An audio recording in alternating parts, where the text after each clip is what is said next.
बिस्मिल्लाहिर्रहमानिर्रहीम। अस्सलामुअलैकुम। इल्म की बात देखने वालों को राव कमर रिजवान नई वीडियो में खुश आमदीद कहता है। दोस्तों, आज की वीडियो में हम आपको बताने वाले हैं प्यारे नबी हजरत मोहम्मद सल्लल्लाहु अलैहि वसल्लम का एक ऐसा वाकया कि जिसे सुनकर आपकी आंखें भी नम हो जाएंगी। जी हाँ दोस्तों, ये वाकया जानने के बाद आप अपने आंसुओं पर काबू नहीं रख सकेंगे, क्योंकि ये वाकया है ही इतना इमोशनल। और दोस्तों, ये वाकया है हजूर नबी करीम सल्लल्लाहु अलैहि वसल्लम और जहन्नुम के 7 दर्जात का है। जब रसूल अकरम सल्लल्लाहु अलैहि वसल्लम को अपनी उम्मत की फिक्र होती है तो आप सल्लल्लाहु अलैहि वसल्लम सजदे में रखकर 3 दिन तक अल्लाह से रो रो कर दुआएं करते रहते हैं। क्या थी वजह और क्यों इतने दिन तक नबी करीम सल्लल्लाहु अलैहि वसल्लम ने अपनी उम्मत के लिए रो रो कर दुआएं की, ये सब कुछ आपको बताएंगे आज की वीडियो में। वीडियो में आगे बढ़ने से पहले आपसे गुजारिश है कि अगर आपने अभी तक हमारा चैनल सब्सक्राइब नहीं किया है तो अभी सब्सक्राइब कर लें, साथ में लगे बेल आइकॉन को भी जरूर क्लिक कर लें ताकि लेटेस्ट अपलोड होने वाली हमारी वीडियोस आप तक बर वक्त पहुंचती रहें। तो चलिए दोस्तों, शुरू करते हैं आज की वीडियो। दोस्तों, एक मर्तबा जिब्राइल अलैहिस्सलाम हजरत मोहम्मद सल्लल्लाहु अलैहि वसल्लम की बारगाह में हाजिर हुए तो रसूल पाक सल्लल्लाहु अलैहि वसल्लम ने देखा कि हजरत जिब्राइल अलैहिस्सलाम कुछ परेशान हैं। तो नबी करीम सल्लल्लाहु अलैहि वसल्लम ने पूछा, ए जिब्राइल अमीन, क्या मामला है? आज मैं आपको परेशान देखता हूँ। तो जिब्राइल अलैहिस्सलाम ने अर्ज किया, ए महबूबे कायनात, आज मैं अल्लाह तबारक व तआला के हुक्म से जहन्नम का नजारा करके आया हूँ और उसको देखकर ही मुझ पर ये गम के आसार नमूदार हुए हैं। तो प्यारे नबी हजरत मोहम्मद सल्लल्लाहु अलैहि वसल्लम ने फरमाया, ए जिब्राइल, मुझे भी जहन्नुम के हालात बताओ। तो जिब्राइल अलैहिस्सलाम ने अर्ज किया कि ए अल्लाह के रसूल सल्लल्लाहु अलैहि वसल्लम, जहन्नम के कुल 7 दर्जात हैं। इनमें सबसे नीचे वाला जो दर्जा है अल्लाह तबारक व तआला उसमें मुनाफिकों को रखेगा। 6ठे दर्जे में अल्लाह तबारक व तआला मुश्रिक लोगों को डालेगा। 5वें दर्जे में अल्लाह ताला सूरज और चांद की परस्तिश करने वालों को डाल देगा, यानी जो सूरज और चांद की पूजा करते हैं उन्हें अल्लाह ताला जहन्नुम के 5वें दर्जे में डालेगा। 4थे दर्जे में अल्लाह ताला आतिश परस्तों को डालेगा। जो लोग आग की पूजा करते हैं और माज़अल्लाह आग को ही खुदा मानते हैं, 4थे दर्जे में अल्लाह ताला उनको डालेगा। उसके बाद 3रे दर्जे में अल्लाह ताला यहूदियों को डालेगा और जहन्नुम के 2रे दर्जे में अल्लाह ताला ईसाइयों को डालेगा। ये कहकर हजरत जिब्राइल अलैहिस्सलाम खामोश हो गए। तो नबी करीम सल्लल्लाहु अलैहि वसल्लम ने जिब्राइल अमीन से पूछा, ए जिब्राइल, आप खामोश क्यों हो गए? आप मुझे जहन्नुम के पहले दर्जे के बारे में बताइए। पहले दर्जे में कौन होगा?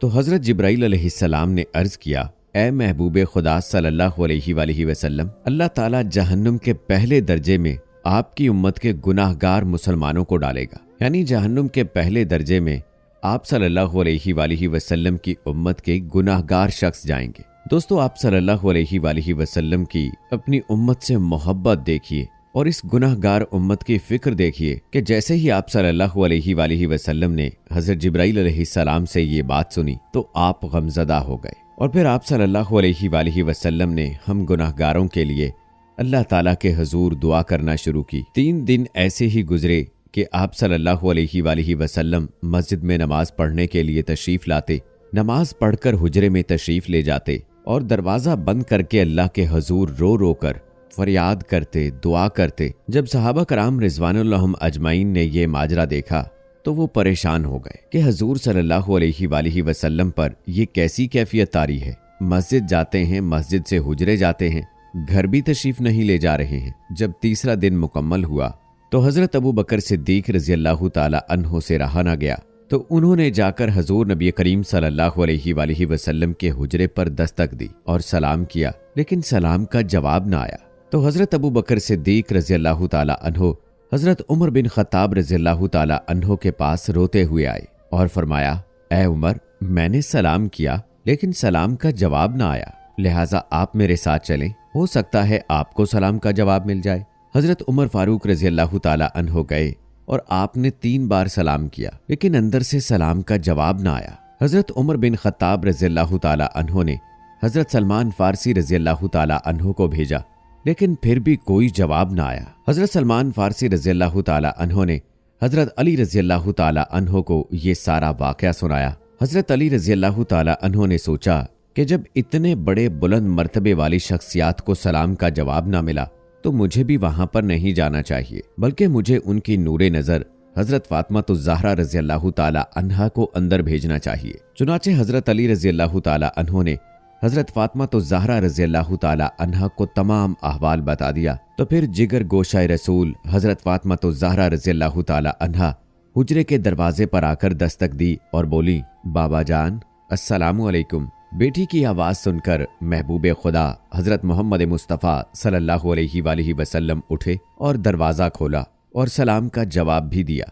तभी हजरत फातिमा ज़हरा रज़ी अल्लाह ताला अन्हा ने फरमाया, अब्बा जान आप पर क्या कैफियत तारी है कि आप 3 दिन से यहाँ हुजरे में ही हैं, आप यहाँ से कहीं जाते ही नहीं हैं। तो हजूर नबी करीम सल्लल्लाहु अलैहि वसल्लम ने फरमाया कि ऐ मेरी बेटी फातिमा, जिब्राइल अलैहिस्सलाम ने मुझे आगाह किया है कि मेरी उम्मत भी जहन्नुम में जाएगी। ऐ मेरी बेटी फातिमा, मुझे मेरी उम्मत के गुनाहगारों का गम खाए जा रहा है और मैं अपने अल्लाह ताला से दुआ कर रहा हूँ कि अल्लाह तबारक व ताला उन्हें माफ कर दे और उन्हें जहन्नुम से बरी कर दे। ये कहकर आप सल्लल्लाहु अलैहि वसल्लम फिर से सजदे में चले गए और रोना शुरू कर दिया। या अल्लाह मेरी उम्मत के गुनाहगारों पर रहम फरमा, या अल्लाह मेरी उम्मत के गुनाहगारों पर रहम फरमा, उन्हें जहन्नुम से आजाद कर। कि तभी वही नाजिल हुई। रब्बे ताला ने इरशाद फरमाया, ऐ मेरे महबूब गम ना करें, मैं तुम्हें इतना अता कर दूंगा कि आप राजी हो जाएंगे। तो हजूर नबी करीम सल्लल्लाहु अलैहि वसल्लम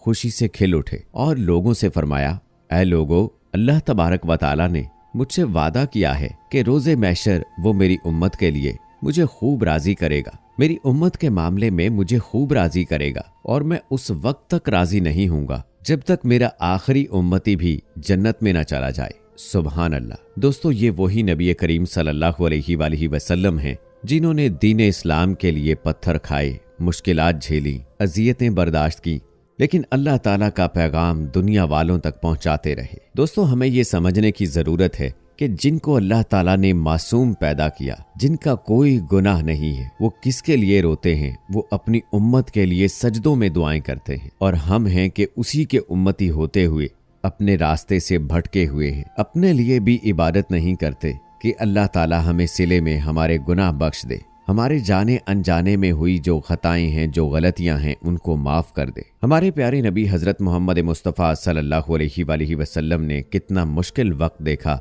इस उम्मत के लिए रो रो कर सजदों में गिर के दुआएं की, दीन इस्लाम की खातिर हिजरत की।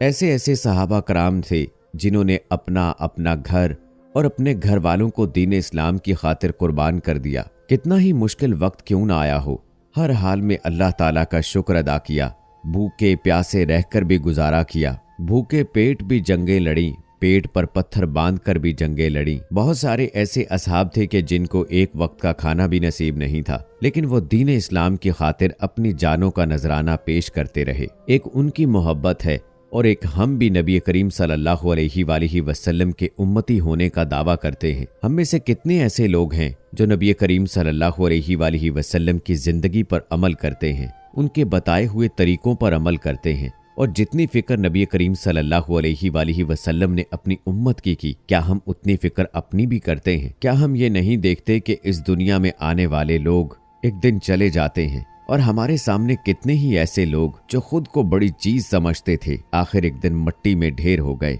मुसलमान होने के नाते हमारा इस पर मुकम्मल और पुख्ता ईमान और यकीन है कि अल्लाह ताला ने हमें पैदा किया है और अल्लाह ताला ही हमें एक दिन इस दुनिया से उठा लेगा और फिर रोजे महशर हमारा हिसाब होगा। ये सब कुछ जानते हुए भी हमने अपनी आंखें बंद की हुई है। जन्नत और जहन्नुम के रास्ते बता दिए गए हैं। जन्नत के हसूल के लिए कौन सा रास्ता है और जहन्नम की तरफ जाने के लिए कौन सा रास्ता है। अब ये हम पे है कि हम किस रास्ते का चुनाव करते हैं। सब कुछ जानते हुए भी हमने अपनी आंखें बंद की हुई है। खुदारा नबी करीम सल्लल्लाहु अलैहि वसल्लम के तरीकों पर अमल करें, उस नबी की जिंदगी पर अमल करें जिसने अपने आप को मुश्किलात में डाला, जिसने अपनी उम्मत के लिए रो रो कर सजदों में दुआएं मांगी। उस नबी की बातों पर अमल करके जिंदगी गुजारें। न सिर्फ इस दुनिया में कामयाब हो जाएंगे बल्कि अगली आने वाली अबदी जिंदगी में भी कामयाब हो जाएंगे। अल्लाह से दुआ है कि अल्लाह हमें अपने और नबी करीम सल्लल्लाहु अलैहि वसल्लम के बताए हुए तरीकों के मुताबिक